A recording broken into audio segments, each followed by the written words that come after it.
people who are fighting to still get mentioned in the Hall of Fame, Rusev, he wants his shot at the Intercontinental title, and he's bullying poor Dominic Mysterio, who gets in a bit of an argument in the clubhouse before sending JD McDonough to try to deal with Rusev. Rusev beats up JD pretty badly. And then before Dom doesn't want to help at all. So he stays out until Finn makes the save and is unhappy. Raj, this is just... How is and this is for you, Raj, this is for anybody else, how is Dom Mysterio not your favorite wrestler if he's not your favorite wrestler? He is always entertaining. And Rusev, his return has been a little lackluster, and I feel like this Dom feud is making him entertaining again. He's involved with something entertaining. I mean, his matches with Sheamus were always great, but it's not like it was fun television outside of that. And this is this has been pretty great. And anything Dom is mixed up with is just gold. He is I don't know if underrated is the right word, but he doesn't always get his flowers when he should. Yeah, Matt, thoughts on this pairing? When I first heard or realized Rusev and Dom were gonna have a little program together, I thought, I don't know. But man, this is becoming super fun. I'm loving it. It is. It's fun. It's funny. It's good heat on Dom, chicken-ish, heel stuff. Just all around great. And it's great for Rusev. Like Raj said, this is a great highlight for him to really show what he can do. Because his return has been lackluster. I'm not saying it's his fault, but the booking hasn't been fantastic for him. And to be fair, like what does he do? What does he come back and do that he didn't do before? Is he now a heavyweight champion contender guy now all of a sudden? No. He's in that middle of the pack, the mid card of the show. And a lot of people always put down the term mid-term. I'm like, not mid-term. Jeez. Mid-card guys. Like that's something to make fun of. It's like, no, like that's an important part of the card too. But I don't know. I think he's in great hands with Dom, though, and that if he's going to look good doing something, I think this gives him his best shot to do it because he needs the character development part now down more than ever. His body looks amazing. His in-ring work has always been incredibly good. Just needs that right storyline, hopefully, to hit, and hope this is it for him, maybe. Let's see. Christina Irwin says with the super chat, he's paying tribute to Eddie well, that being Dom Mysterio. Absolutely. Just killing it, Dom Mysterio. One of the bigger stories of the night was what was going on with the Usos and LA Knight. Jimmy wants to work with Jay, but Jay's blaming Jimmy for all of his troubles. Even Cody Rhodes is trying to cool Jay down, but LA Knight's looking to heat things up. Yeah. So they have a match, and it goes well until the Vision gets involved, costs LA Knight the match. They're about to jump LA Knight, but Jay doesn't want to help. Jimmy does and ends up defending LA Knight. Matt, it's becoming interesting where things are going with LA Knight and the Usos and how they're torn here. What were your thoughts on this segment and this story throughout the show? That with respect to Jay, they tried. They may try again with him in singles. Don't get me wrong. He's super. The eats are super over. His shirts sell. I get why that's all important. But once the bell sounds, there's still something missing there. I'm talking about to be a heavyweight champion, the main event. LA Knight's not missing any of these ingredients. Nothing. So I just want to see him move on and get where he needs to be. And that's in a world championship match where he actually finally wins. And gets to that level. And I feel like when you're putting two very popular baby faces against each other, I almost feel like they're saying, okay, guys, here's the jump ball for who's getting this spot. Go get it. In my opinion, LA Knight's outperforming him. Not based on who wins and lose. That's some markish thing to say. Based on their actual in-ring work, their promo work. Every time LA Knight gets a microphone, he crushes it. It. In the ring, he's crushing it athletically. He has a real finisher. Jimmy's finisher to me is not, I don't think it's like a real finisher. It's a splash off the top rope. Like in 2025, it's not a definitive finisher anymore. Frog Star would, a 5-star Frog Splash would be something with a little bit more oomph, to it. I just think they've tried with him to get him in that spot. It worked. Yay. Now let's move on to someone else that they've not given an opportunity to be fair to LA Knight, which is a legitimate main event slot. See what he does with it, 'cause I think he will crush it. So I just want to press the fast forward button on the storyline so we could see the finished product, which is LA Knight being boosted. To your point about that splash, too, when you're on the same brand as Bronson Reed, who does a splash, but it's Bronson Reed, and you've got Montez Ford on the other brand who touches the rafters when he does the splash. See the difference, though, between the two, or the three of them? Yeah. There's differences. You're right. The guy's a friggin' walking condominium. They used to call King Kong Bundy that. Right. Off the top rope, though. Like, that's a badass finish for him. Yes. Yeah, Raj, I'm with Matt on this. I think that LA Knight, I think you put him across the ring from anybody and give him a microphone, I'm sold. I want to see what he's going to say. And I think he can hold his own with anybody. I'd love to see him call Cody Rhodes a dummy sometime or something like that. Me too. It'd be fantastic. But Raj, is it time to make the move on LA Knight and put Jey Uso in the past? What are your thoughts on that? It kind of seems like they're turning Jey heel. Like they did that backstage segment. Oh, Christina Irwin mentioning it. That was I the only one that saw Jey eyeing Cody's title? Yeah, he made it really obvious he was eyeing Cody's title. So he's super over. I don't know if I'd turn him heel right now, just with the merch that he sells and the eating. Yeah. But a heel Jey Uso versus a babyface LA Knight, elevate LA, and then have him go for the world title. I'm all for it.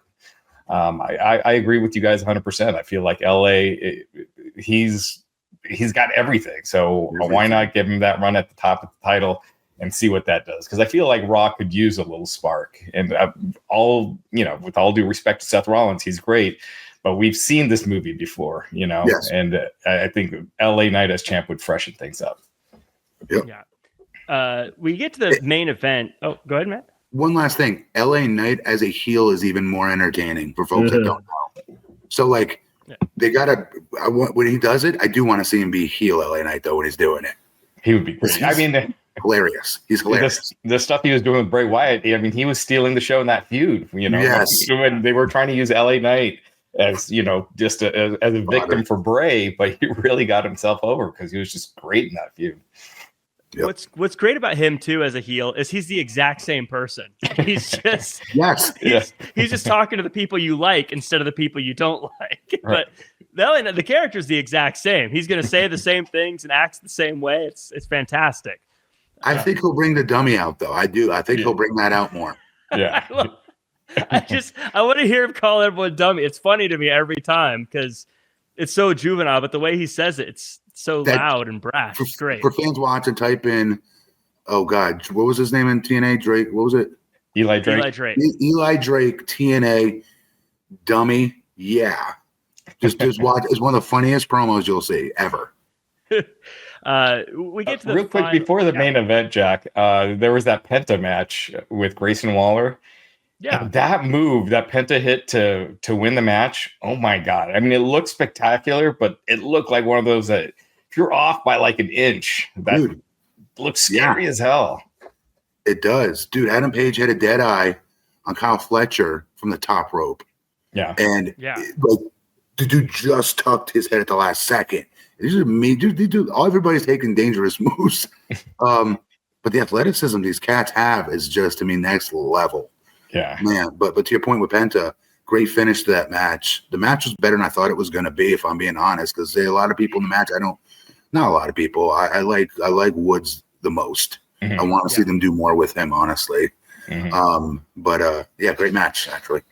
Yeah. Woods, by the way, one of those guys where you see in person and is just a house of a person. You don't think of it when you see him on TV, but if you see him in real life, like, geez, you're about as wide as you are tall. Like, he's jacked and he's charismatic as hell. Super charismatic, funny, creative. Mm-hmm. I think if he didn't spend so much of his career next to Big E, we'd be talking about how jacked he is. But it's kind of like Shelton Benjamin is also jacked, but he's right next to Bobby Lashley. Right. So you don't. Good analogy. But yeah, we get to the main event. Asuka versus Ripley. These two have been going at it back and forth backstage for weeks now. They finally get into the ring, and Kairi Sane reluctantly tries to help out Asuka, ends up getting taken out for her troubles. Rhea gets the win, but Asuka uses the mist to blind Ripley. Then Io comes out, and then Io gets attacked again reluctantly by Kairi Sane. Raj, we have seen these women going back and forth. Finally, the powder keg explodes, and now it looks like battle lines are being drawn. Yeah, I liked it. I thought this match was really, really good, and I thought the ending storyline was great. Like, sometimes they take way too long with these breakups and people turning on someone else, and I like that they didn't drag it out too much with this. I thought it was really great. I love that closing angle. And I like that the closing angle was not involving the Vision, for the first time in months. Yeah, or Jey Uso, Jimmy Uso. Yeah, you're right. Yeah. Mm-hmm. One thing though, what the hell was Kairi Singh doing during? You guys all saw it. I wanted to text you immediately when she's doing this during Asuka's entrance. And then it was like Thriller. It is the Thriller dance, and there's like a 5-second clip where the camera's on her and she's just beaming with this huge smile up against the camera lens doing it. And I was just like, is this a rib? Are they ribbing her? But she's such a great, this is a great example of Japanese talent that can work. It can go inside the ring. And the company is finally, because when Vince was there, he would not put this kind of time and energy into a lot of their foreign talents. I would put it to you that way, right? Like we used to be annoyed with it. All right. And then if you watch this storyline develop, right? Like they put so many layers to it. They brought us on a week by week, episodic journey that made us care about these women and their friendships with one another. There was entertainment and there was some hilarity in it with how Asuka would always yell at Kairi Sane at the end of the promo. It became its own thing. Where now the sympathy that Kairi Sane that the Kairi Sane is going to have one day. She's going to have so much sympathy. I know right now she's being forced to beat them up. If you go back and watch, Asuka was making her do it, etc. And then she did. She would jump on them, both Rhea and Io. But did you hear Io's pop tonight? The crowd chanting Io, Io, Io. It goes to prove if you can put time and value into any superstar, if they're good promo or not, the fans will come with it. But you as the writers have got to write for them. You got to put them in positive scenarios that fans can identify with. And every fan was watching all the backstage skits with Io trying to be friends with Rhea Ripley, the most popular babyface in the show, the whole company. And she got more popular from that. Not just the interaction, but the fact that she was always being healed on by her so-called two best friends, especially Asuka mainly, bullying her. That no, we don't need her. She's not our friend. It might seem like elementary storyline to some people, but it worked. You heard the reaction when she made the save for Rhea tonight. That's the loudest I've heard them chant Io Sky, and if not ever. And it worked because they made her a sympathetic babyface. They wanted to see her kick Asuka's ass finally. And then Asuka's got all this heat, world of heat. And then bullying Kairi Sane to do all the dirty work. Like, that's major heel stuff. Great. Whoever wrote this, great job. I don't know who wrote it. Fantastic job writing this.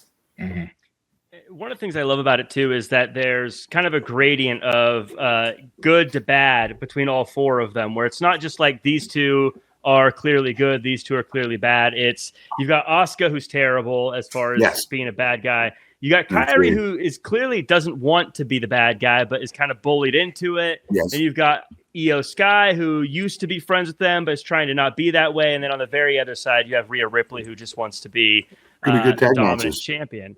And great tag matches coming up. Great tag matches coming. Great tag matches, but also it's not just cut and dry that Asuka and Kairi are going to work out, and it's not cut and dry that Io and Ripley are going to work out as friends either. So either team could implode at any point as well, which makes the whole thing very fascinating between all four of them. And just to reiterate, like the wrestling part, Raj, that match was frigging perfect. Everything in that match was so perfectly executed. Everything. Yeah. There's nothing I would have changed about that match. They're on a different level, athletically speaking. But more importantly, I always tell everybody to watch different wrestlers for why they're over. Go back and watch Rhea Ripley. The reason she's so over, it's not just because she's in great shape, et cetera, and looks like $1 million. It's because of her in between the moves, reactions on her face. Even her entrance, when she comes out, She demands that you look at her like she's a major superstar. And then when she's in the ring, during the psychology of the match and whatever she's doing, watch all of her facial expressions, even between her moves even. It's not just move, this. Watch her body language. She does more than most talents do. And it's the in-between isms of your character that gets you over with that crowd. And she does it better than almost anybody in that company. Yeah. It's kind of funny what you were saying earlier about Vince not always pushing foreign talents. And now you got Becky, Rhea, Asuka, Io, Kyrie, Lyra, just so many of the top women who were, born outside the U.S. He always had this weird thing that if you have an accent or that it's going to make it tougher for people to understand you when you have to, verbally get yourself over and sell tickets. But that's been blowing out the door not to be true. Yeah.